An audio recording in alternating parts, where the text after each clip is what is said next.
5, 15, 30 এই নাম্বারগুলোকে আমরা pentagonal number বলবো। আজকের নাম্বার সিস্টেমের দ্বিতীয় ক্লাস।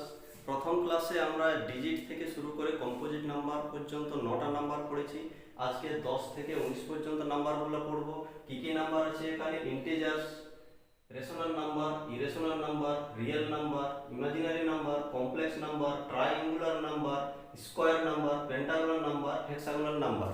প্রথমে দেখো ইন্টিজার্স কাকে বলছে না, all counting numbers and their negatives including zero are called integers. মানে সমস্ত কাউন্টিং নাম্বার এবং তাদের নেগেটিভ, তার সাথে যদি জিরোকে আমরা ধরে নিই, এইগুলোর সমস্ত সেটকে বা পুরো সেটটাকে বলা হচ্ছে আমাদের ইন্টিজার্স। বাংলাতে কি বলছি? পূর্ণ সংখ্যা। কাকে বলবো না, শূন্যকে ধরে সমস্ত স্বাভাবিক সংখ্যা এবং তাদের ঋণাত্মক সংখ্যার সেটকে পূর্ণ সংখ্যা বলে। এখানে দেখো পজিটিভ, নেগেটিভ এবং জিরো সমস্ত যে নাম্বার আছে এই সেটটাকে আমরা ইন্টিজার্স বলছি। ইন্টিজার্স, অড ইন্টিজার্স আর ইভেন ইন্টিজার্স, এই দুটোর ফরম্যাট আছে কি? অড ইন্টিজার্সের ফরম্যাট হচ্ছে 2n + 1 আর ইভেন ইন্টিজারের ফরম্যাট হচ্ছে 2n। এটা এখানে কি হচ্ছে, এখান থেকে আমরা যে নাম্বারটি পাবো সেটা কিন্তু অড ইন্টিজার্স হবে, আর 2n থেকে যে নাম্বারটি পাবো সেটা ইভেন ইন্টিজার্স হবে। n আমাদের যে কোনো সংখ্যা হতে পারে, জিরো, নেগেটিভ, পজিটিভ, যে কোনো সংখ্যা। এখানে বসিয়ে দেখো অড ইন্টিজার্স আসছে কিনা। 2 ইনটু n এর মান যদি 1 হয় তাহলে হচ্ছে 2 ইনটু 1 প্লাস 1 সমান 2 একে 2 আর একে 3। এটা হচ্ছে কি অড ইন্টিজার্স। 2 ইনটু 2 প্লাস 1, 2 দুগুণে 4 আর একে 5। অড ইন্টিজার্স 2 ইনটু 3 প্লাস 1, 3 দুগুণে 6 আর একে 7। এটা হচ্ছে অড ইন্টিজার্স। এরপরে এটা দেখো 2n, 2n দিয়ে কি হবে? এটা ইভেন ইন্টিজার্স পাওয়া যাবে। এবং 2 ইনটু যদি 1 ধরা হয় তাহলে 2 একে 2। এটা হচ্ছে জোড় বা যুগ্ম ইন্টিজার্স। 2 ইনটু 2 সমান 4, 2 ইনটু 3 সমান 6। এগুলো হচ্ছে সব আমাদের ইভেন ইন্টিজার্স। কিন্তু এখানে একটা কোশ্চেন আছে, জিরো কি number? Even number, odd number, negative, positive, জোড় বিজোড় অনেক কোশ্চেন আছে বা তার সাথে অনেক অপশন দেওয়া থাকে। সেই অপশন অনুযায়ী কি শূন্যটা এই দুটো ফরম্যাটে বসিয়ে আমরা যেটা পাবো সেটা দেখো। শূন্য কি হচ্ছে? 2 ইনটু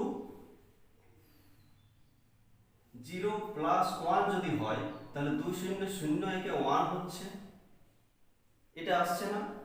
2 ইনটু n, n এর মান যদি আমরা 0 ধরি তাহলে হচ্ছে 2 0 0, তাহলে 0 বের হচ্ছে। এবং এটা এই সূত্র অনুযায়ী এখানে ইভেন ইন্টিজার্স আসছে। তাহলে মনে রাখবে 0 একটা আমাদের ইভেন ইন্টিজার্স, এটা কোশ্চেন আসে পরীক্ষাতে। এরপরে চলে যাও রেশনাল নাম্বার।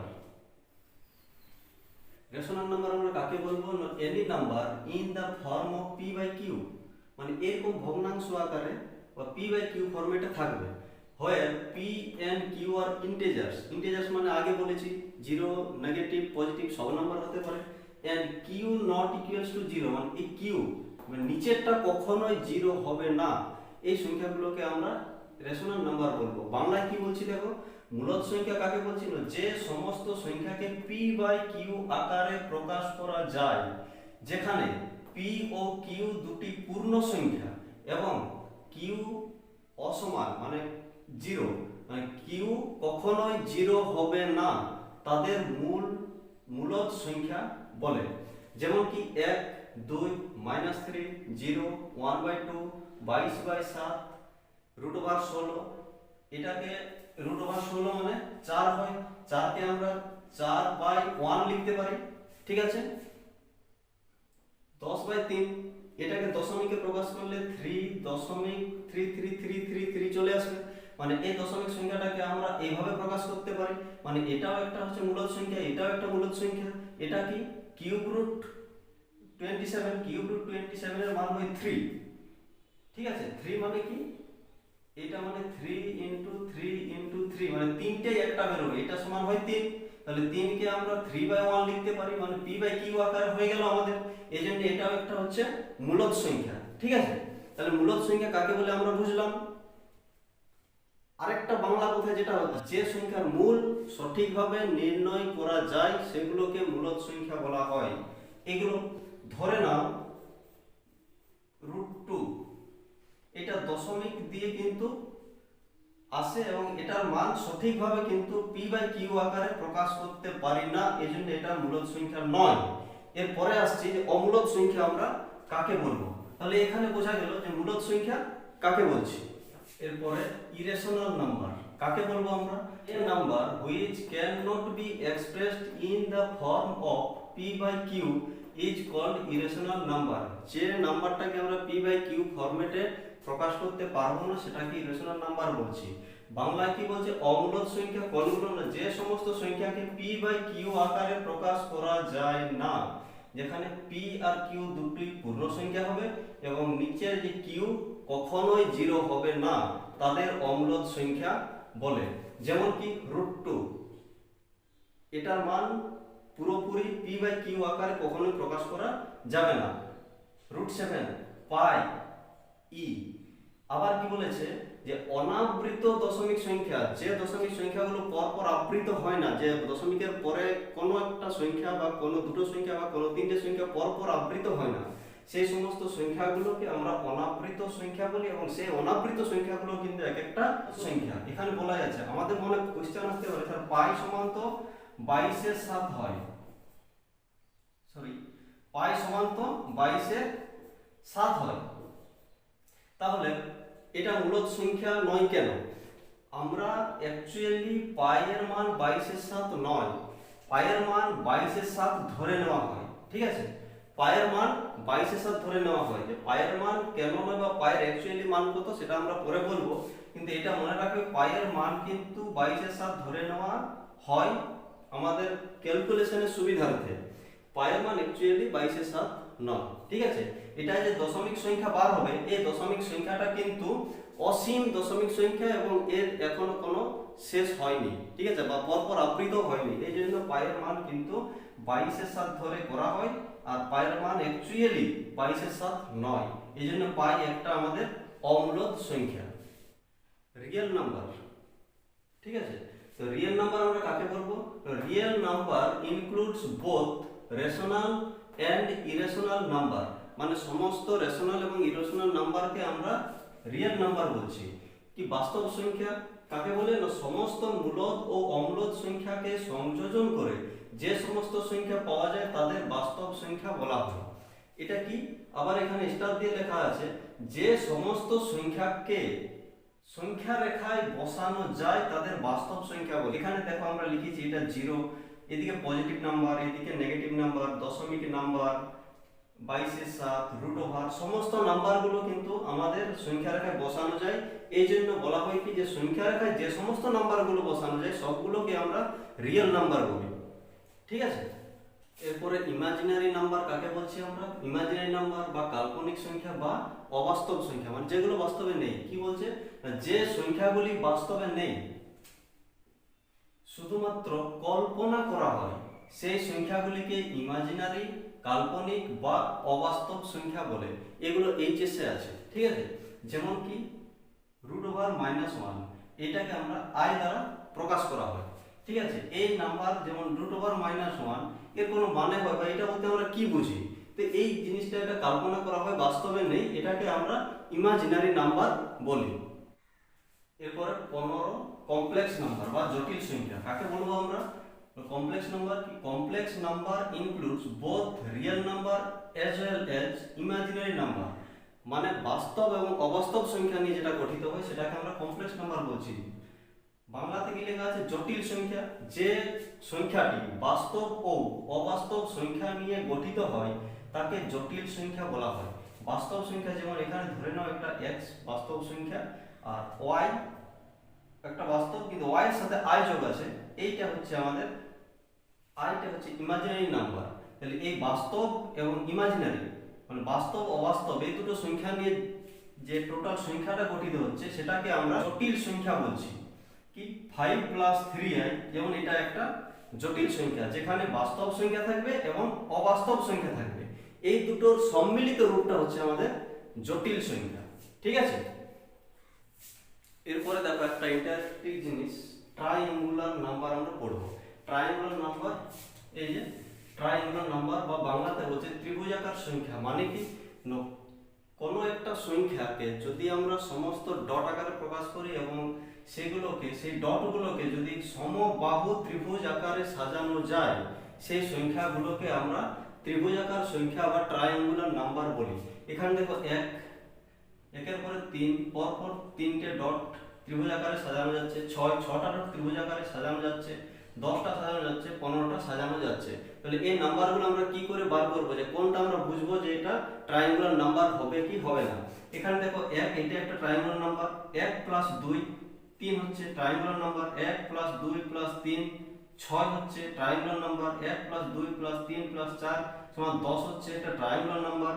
1 2 3 4 5 যোগ করলে হয় 15 ট্রায়াঙ্গুলার নাম্বার। এইভাবে পরপর 1 + 2 + 3 + 4 + 5 + 6 21 হচ্ছে এটা একটা ট্রায়াঙ্গুলার নাম্বার। মানে 1 থেকে শুরু করে পরপর যে সংখ্যাগুলো আছে সেগুলো সমস্ত যদি আমরা যোগ করি এবং যে নাম্বারটা পাওয়া যাবে সেটা হচ্ছে আমাদের একটা ট্রায়াঙ্গুলার নাম্বার। তাহলে এই নাম্বারটা কিন্তু একটা প্রাইমারি পরীক্ষায় এসেছিল, ঠিক আছে, ওই জন্য বললাম যে ট্রায়াঙ্গুলার নাম্বার। এখানে দেখো তাহলে কি হচ্ছে, পরপর 1 থেকে শুরু করে পরপর যতগুলো সংখ্যা আমরা একসাথে যোগ করে নেব, যে টোটাল যোগফলটা পাওয়া যাবে সেটা একটা ট্রায়াঙ্গুলার নাম্বার হবে। এখানে দেখো যদি ট্রায়াঙ্গুলার নাম্বারের ধারণাটা আমরা এইভাবে পেতে পারি, তাহলে এটা ত্রিভুজের পরে হয় কি বর্গক্ষেত্র বা চতুর্ভুজ হয়, সেটার জন্য আমরা স্কয়ার নাম্বারও পাবো, এটা পড়বো। মানে সেটা কি, সেই নাম্বারগুলো একটা স্কয়ার আকার ধারণ করবে, সেই জন্য এটাকে স্কয়ার নাম্বার বলছি। সেই রকম যদি পেন্টাগোনাল নাম্বার থাকে, মানে পঞ্চভুজ আকার ধারণ করবে, সেই নাম্বারগুলোকে আমরা পঞ্চভুজ নাম্বার বা সংখ্যা বলছি, পেন্টাগোনাল নাম্বার। হেক্সাগোনাল থাকতে পারে, তাহলে সেটাকে আমরা ষড়ভুজ সংখ্যা বা হেক্সাগোনাল নাম্বার বলছি। এই করে পরপর কিন্তু থাকতে পারে, যদি এইভাবে সাজানো ত্রিভুজকে সাজানো যাচ্ছে, তাহলে কিন্তু যে নাম্বারগুলোকে আমরা পেন্টাগোনাল, হেক্সাগোনাল, স্কয়ার আকারে সাজানো যাবে সেগুলোকে আমরা সেই নাম্বারগুলো বলবো, পঞ্চভুজ নাম্বারগুলো, ষড়ভুজ নাম্বারগুলো, বর্গ সংখ্যা বলবো, যেহেতু আমাদের ত্রিভুজ নাম্বার আমরা ধারণাটা পাচ্ছি। এরপরে চলো আমরা যাব স্কয়ার নাম্বার আমরা কাকে বলবো। যে নাম্বারগুলো, ধরে নাও কিছু একটা নাম্বার এক একটা ডট হিসেবে প্রকাশ করি এবং সেই ডটগুলোকে যদি আমরা বর্গাকারে সাজানো যায়, সেই নাম্বারগুলোকে আমরা বর্গ সংখ্যা বলবো। যেমন 2 2 4 হয়, 4কে আমরা বর্গাকারে সাজানো যাচ্ছে। 9 3টে 3টে করে বর্গাকারে সাজানো যাচ্ছে। 16টাকে 4টে 4টে করে বর্গাকারে সাজানো যাচ্ছে। মানে একটা বর্গক্ষেত্র হচ্ছে বা সমবাহু বিশিষ্ট একটা চতুর্ভুজ হচ্ছে, এটাকে বলছে আমরা স্কয়ার নাম্বার বা বর্গ সংখ্যা। যেমন 25, এদিকে 5টা এদিকে 5টা, এইভাবে কিন্তু আমরা বর্গ সংখ্যার ধারণাটা পাচ্ছি। মানে যে সংখ্যাগুলোকে আমরা বর্গাকারে সাজানো যাবে সেগুলোকে স্কয়ার নাম্বার বা বর্গ সংখ্যা বলছি। যেমন 6 এর স্কয়ার 6 × 36, এই 36টা ডটকে আমরা কিন্তু এদিকে 6টা এদিকে 6টা, এইভাবে 6টা করে সাজানো যাবে 36টা ডট, এবং একটা বর্গ সংখ্যা তৈরি হবে বা বর্গক্ষেত্র তৈরি হবে, ঠিক আছে। এই জন্য এটাকে আমরা স্কয়ার নাম্বার বা বর্গ সংখ্যা বলছি। কিন্তু 17কে আমরা কোনো মতেই একটা বর্গাকারে সাজাতে পারবো না, সেই জন্য 17 একটা বর্গ সংখ্যা নয়। তাহলে এই সমস্ত যে সংখ্যাগুলো আছে 16, 9, 4, 36, 49, এগুলো কিন্তু এক একটা বর্গ সংখ্যা। সবগুলোর স্কয়ার করলে আমরা যে সংখ্যা পাবো সেগুলাই হচ্ছে বর্গ সংখ্যা। বর্গ নামটা কেন এসেছে, যেহেতু একটা বর্গক্ষেত্র তৈরি হচ্ছে, এই জন্য এগুলোকে আমরা বর্গ সংখ্যা বলি। এখানে একটু তোমরা ভালো করে শুনবে, কি পেন্টাগোনাল আর হেক্সাগোনাল নাম্বার। দেখো এখানে পেন্টাগোনাল মানে পঞ্চভুজ সংখ্যা, হেক্সাগোনাল নাম্বার মানে ষড়ভুজ সংখ্যা।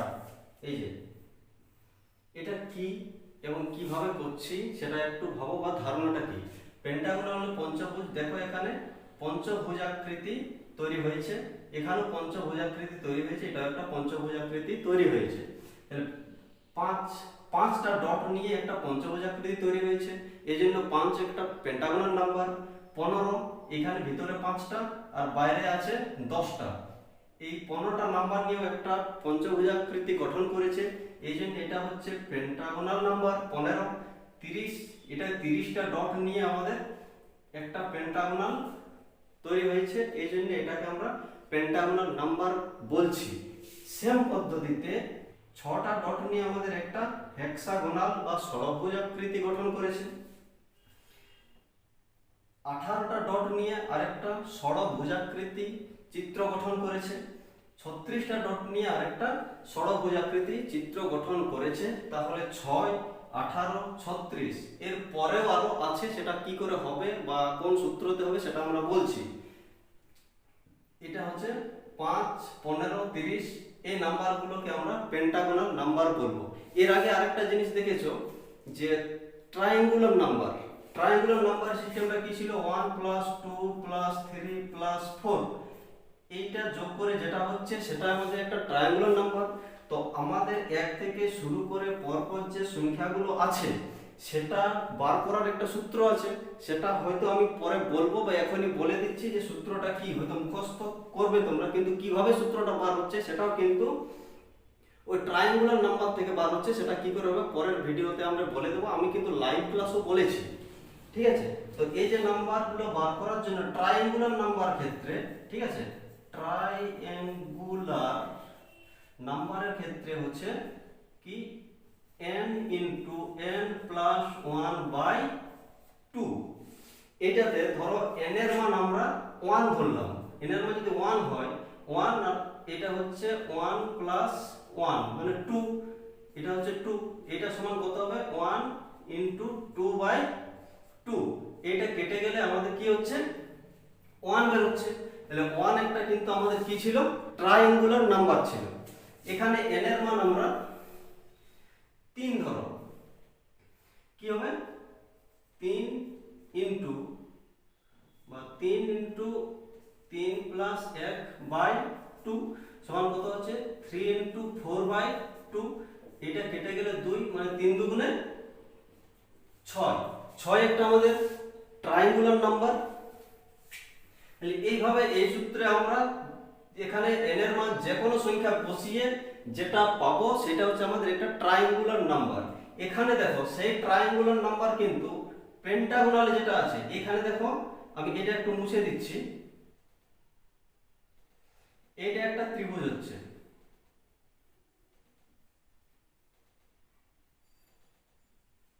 এখানে দেখো কটা ত্রিভুজ হয়েছে, 5টা ত্রিভুজ হয়েছে, এবং প্রত্যেকটা ত্রিভুজ কিন্তু সমান বা 3টে 3টে করে ডট নিয়ে তৈরি।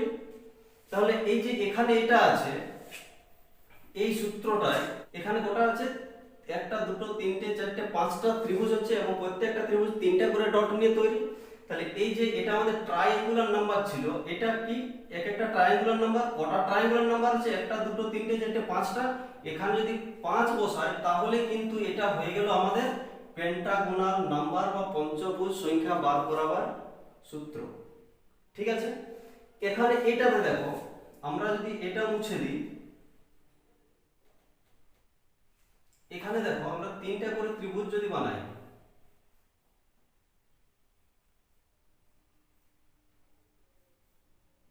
তিনটাই কিন্তু প্রত্যেকটা সমবাহু ত্রিভুজ হচ্ছে, এবং কটা আছে 1, 2, 3, 4, 5, 6টা আছে। তাহলে 6টা ট্রায়াঙ্গেল, ঠিক আছে। তাহলে এখানে যদি আমরা 6 বসিয়ে দিই তাহলে কিন্তু এটা হয়ে গেল হেক্সাগোনাল নাম্বার বার করার সূত্র। এখানে দেখো সেই অনুযায়ী যদি করা হয় এটা তো হবে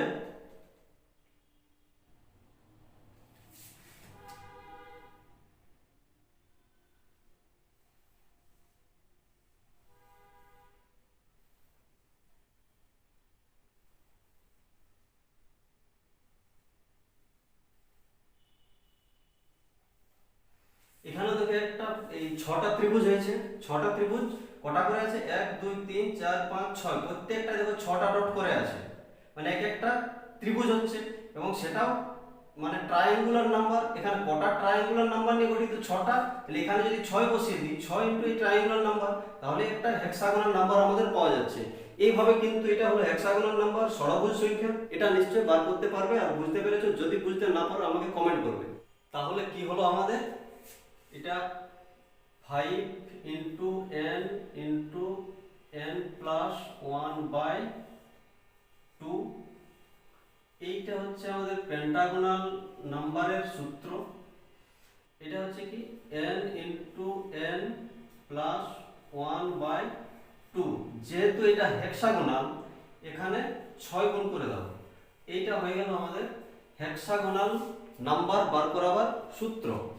এরকম যদি হেপ্টাগোনাল হয় মানে সপ্তভুজ, অক্টাগোনাল হয় অষ্টভুজ, ঠিক আছে, নবভুজ, দশভুজ, 11 ভুজ, এরকম নাম্বার বার করতে গেলে এই 6 এর জায়গায় যত বলবে আমরা সেটা বসিয়ে দেব।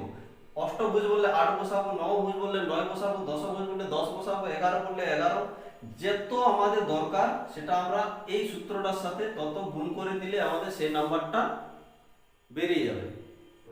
ঠিক আছে, তো আজকের মতো এখানেই শেষ করছি। পরের ভিডিওতে আবার দেখা হচ্ছে পরের নাম্বারগুলো নিয়ে। থ্যাংক ইউ, ভালো থাকবেন।